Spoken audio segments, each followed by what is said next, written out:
Hello guys, and welcome here to the Jello Cup Series. This is race number 17 here today from Road America. The first time we've run here ever in our first road course race of the season. Man, that took forever, since we usually have one like 5 races in, and this year I didn't plan it that way. Unfortunately, we did get the Corona Clash, which was pretty entertaining. Unfortunately, we didn't have this guy in the booth, but he's here today. This is Austin Shaw. He's back. What's going on, guys? Alright, so Austin, first road course race of the season of 6. And now it's basically overkill in the second half of the year with it. What do these guys have to do here? Gotta go for broke. That's what I would do. Yep, and a lot of these guys, of course, rookies, they don't have experience in a cup car here. The big thing, I guess, is to, you know, stay on the track. Yeah, stay on the track. There's a lot of runoffs where you can get caught in the kitty litter. You'll see those in a few moments. But, of course, this is also a very challenging road course. I know there were rumors Formula One would come here and take this road course. There's rumors that the NASCAR Cup Series would come here. It's probably the second best road course in America. Yep. Of course, we're biased and we say it's Watkins Glen. That's number 1. But I don't think there's any dispute there. Watkins Glen's a great course. I mean, this course is good too, so. Yeah. And, of course, this course, as I mentioned, 1 of 6. There's 2 more before the playoffs at Sonoma and Canadian Tire. So, definitely a good chance for these guys to get some practice in. But of course, there are 10 races remaining till the playoffs. So, the pressure's on now because there's been 15 different winners in 16 races. What do you have to do here to stand out from the rest? Basically, what you gotta do is, like, if you're in the top spaces in the points, you want to like defend your position. So if you could, this track could easily is tough on brakes, on the car, on the suspension. Yep. So anything could go wrong. So you gotta like be careful on this track. And the big thing is the transmissions too. Transmissions are not built for these kinds of tracks. But of course, the guys at the back, I imagine they're going to want to be aggressive, try to get into that top 30 threshold. The guys outside of the top 33, they're going to want to crawl back in, which we already saw the knockout results for that. You know, and of course we got a double points race after this, so could this essentially just be survive and advance to the next race at this point? Absolutely. Yeah. Well, anyway, that's pretty much all I could think of that covers this. It's one of our longest road course races of the season. This is the Jello Cup Series. I don't know, should we do a lap around this question? I got a new test car for us. Whatever you want, let's do it. Then we'll be back in just a moment here on GCN. Here is a lap at Road America. Down the long front straightaway. Hard on the brakes into turn 1, which is a right-hander. Up the gears, up this low chute into turn 2, which is another right-hander. Get the power down as good as you can up one of the 3rd longest straightaways on the track. Up the 4th gear.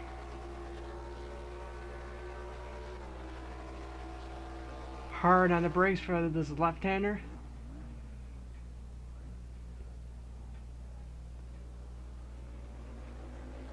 up to like second, third gear, hard on the brakes again for another left-hander.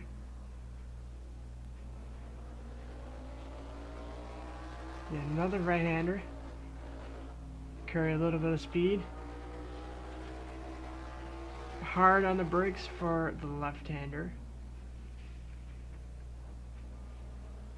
And one of the most biggest parts of the track, the carousel.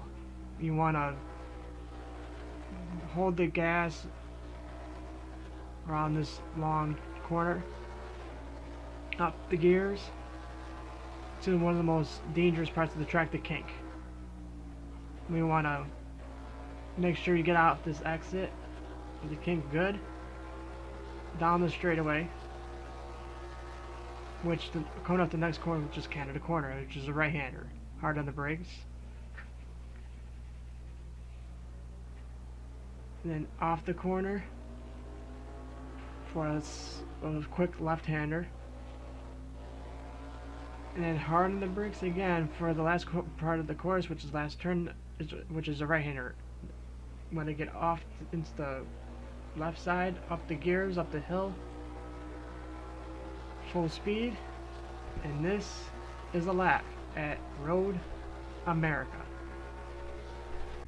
Alright, here we go. They're going to make the long uphill trek in just a moment to start finish. I'm sure you got an eye on yourself in this race, but oh man. So other than that, who do you think here? To be honest, it's anybody's race. I can go with anybody. Yeah. My money was on the 22. I don't see him in the picture. But anyway, it's your call here. As they come up the hill, the 43 and the 53 are on the front row, and we are green. There we go, down the kind of long front stretch.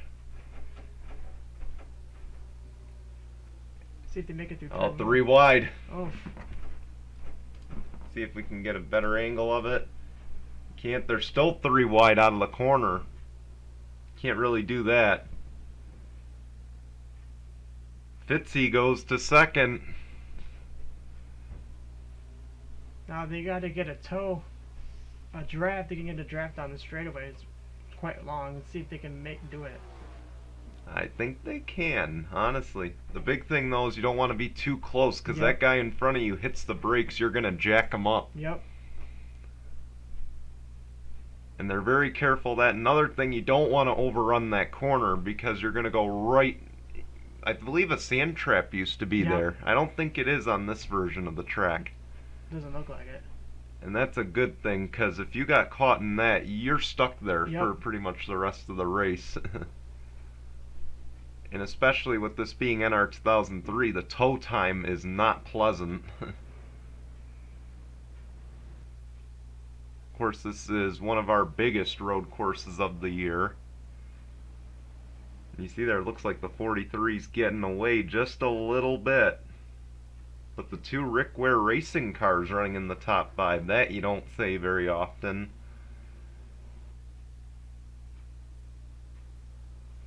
Here they come down to Canada corner.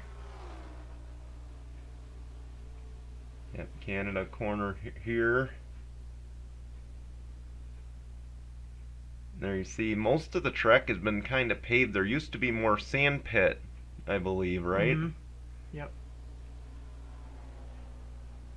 So I guess that's a good thing for these guys. They don't want to run into those. He'll be stuck there for a while. Yeah.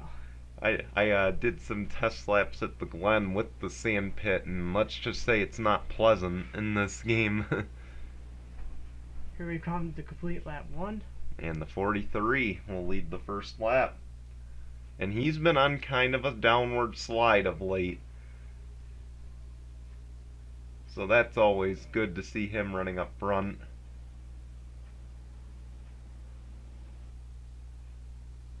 But of course, Fitzy has been the bridesmaid too many times. I mean, if you have finished second like 20,000 times in your career or worse, don't you think at this point you'd use the bumpers and I feel? absolutely would. I mean, yeah, you definitely act with a little bit more desperation. We'll see, he's right there.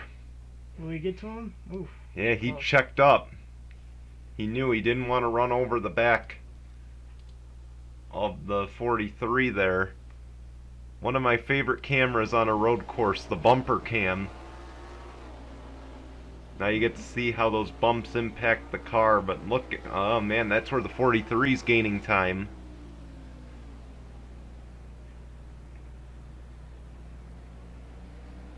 Here he comes to the carousel. Yeah, carousel, he's slowly inching toward him. But let's just see how far that 53 is back. It looks like he's got a little bit of a gap to work with. Let's see if they lift for the kink, which is one of the most dangerous parts of the course. Yes, they do. Yes, and keep in mind this is not an Xfinity car that normally runs here. They have a little bit more horsepower than the Xfinity cars. So it's going to be a little bit heavier braking for these guys. And keep in mind as well, these guys are not just fighting for a playoff spot, they are fighting for an all-star race position. So you gotta imagine that'll also add to the desperation, considering there's a lot of one-race contracts, one-off guys that are going to be entering this race. Here they come to pit. Yeah, and there will be a few pit stops in this race, but I don't know exactly how many. Looks like everyone is. Wow, the whole field. No, Nope, looks like 34. The 34 is staying out. Giorgio Stumu.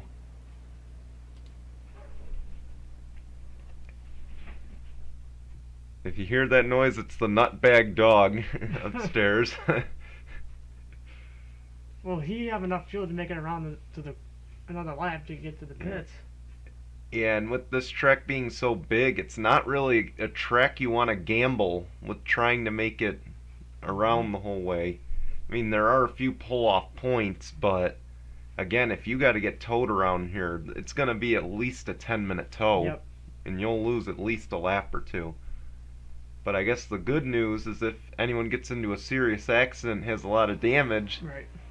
once you get back to the pits, you'll avoid losing the lap getting it fixed. And again, He's the only one that stayed out. yeah, I'm shocked that the 34 was the only one to stay out, but maybe he's trying to make it on a 1 or 2 stopper. I mean, with only 8 laps, I mean, with as long as this track is, he might be going for 2 stops. I mean, they all pitted entering lap 3, so that would put him at about lap 6 or 7 to pit again. So I do believe this might be, if I had to guess, a 1 or 2 or 3 stopper.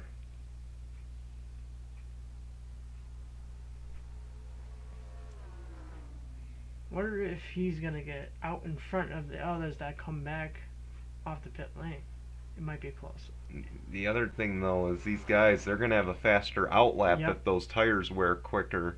We've seen it all year. These guys have gambled and they've failed. I mean, you might pick up a few spots. That's a very real possibility, but with the climate of how the season has gone, I would bet on those guys who pitted already to have a better outlap. Let's see if he pulls off this time. Yep. Oh, yep, he's gonna go for it. He's in. What's the pit speed? Looks like it's 55. I'm shocked. Usually road courses are 35. Oh, that 43 just... Yep, he's gonna lose the lead. You might be down, I would say. He's gonna go back to the back of the Yep. field right here. But the 43 gets a nice little gap on Zach Fitzwater. Can the 4 catch him? We'll see. And I've said so many times now, last season we mentioned it about Sanford. Charles Sanford was the bridesmaid so many times. You know, for Zach Fitzwater, it's not been a magical career in the Jello Cup. He's not ran very well last year. He had a bad year last year. got lucky with the draw to get into the top 33. And he hasn't looked back since, but his teammates have had all the success too. So you gotta imagine as well, this makes him want to win more because he knows it's not his car.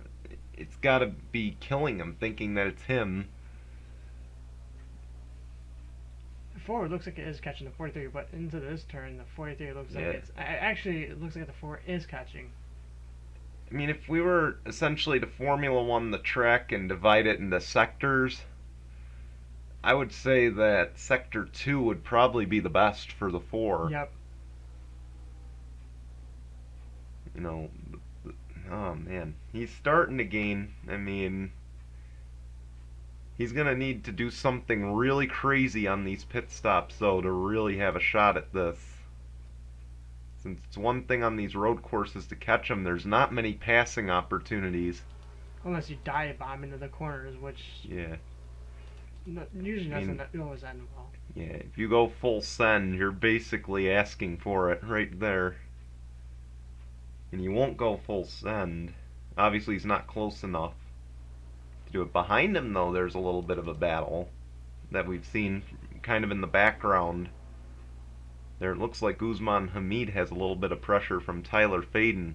And this is a good run for those Colleague guys. Oh, the 43 pits, wow. The 52 pits. The 4 are throwing some caution at the win.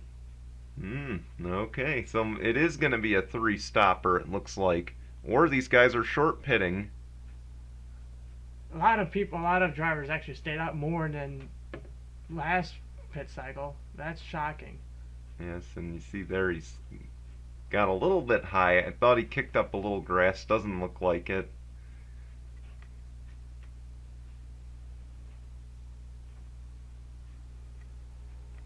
Strategy going out. There's a ton of strategy between all these drivers right now. Yeah, and that's the one fun part about road course. It's more of a strategy race than a passing race in a sense. You see there, the 10 is the quickest lap, though. Oh, back there, it looks like you've got a battle going on with the 22 there. Mitchell Collins and his back. I don't know if it's a glitch or his back wheel is just, like, not completely bolted on. It looks like a glitch. Yeah, I'm gonna go with glitch, knowing this game's pretty old. But Mitchell Collins, the road course champion on the Carvana wildcard side, hence why he's probably one of the favorites to win this race. Of course, there's 4 laps or 5 laps to go, I believe. Yep, there it is. Coming to 4 or 3 rather. Sorry, 3 laps to go coming this time. See there, maybe the 4's trying to save up a little bit. I'd be shocked if he stays out again. I mean, he probably will pit. We'll see who else comes with him. Yeah, where we is will see. Let's see where the 43 is. As you see, it looks like it's just the 4 that's gonna pit. No, everyone else is. Yep, and you see all those guys are coming to the pit lane. Oh, the 65 or 25's got a little bit of damage. And the 8. So you can already tell that some of these guys are going full send into the corner. It's the 43 is gonna. I bet you he's gonna take the lead. I would be shocked. It might be close. Oh man! Can the Keep 4 in get out mind. before the 43? Oh, the 4's only got the 53 in front of him. It's gonna be tight. He's got to be saying, "Come on, quick!" Here he comes. Oh, think the Ford's got the lead. He's gonna have it by a bit. So for once, the short pitting does not pay off. Wait, what about the 34? Remember, he pitted the last That's true. So actually, I believe the 34 is the race leader right now. But keep in mind, he's going to have to pit again. And now, I got to imagine with that 43 pitting a lap sooner. He had to pit earlier. It looks like, if I had to guess, these guys went 2 tires on their stop. It looked like it. I mean, the 43 is catching the 4, but... At least Fitzwater did, because he's losing a lot of ground to that 43. He wants this win. Yeah. I don't blame him. Again, we've mentioned so many times, and you've seen the anger in the comments from Zach Fitzwater. He doesn't want to settle for second. He wants a win.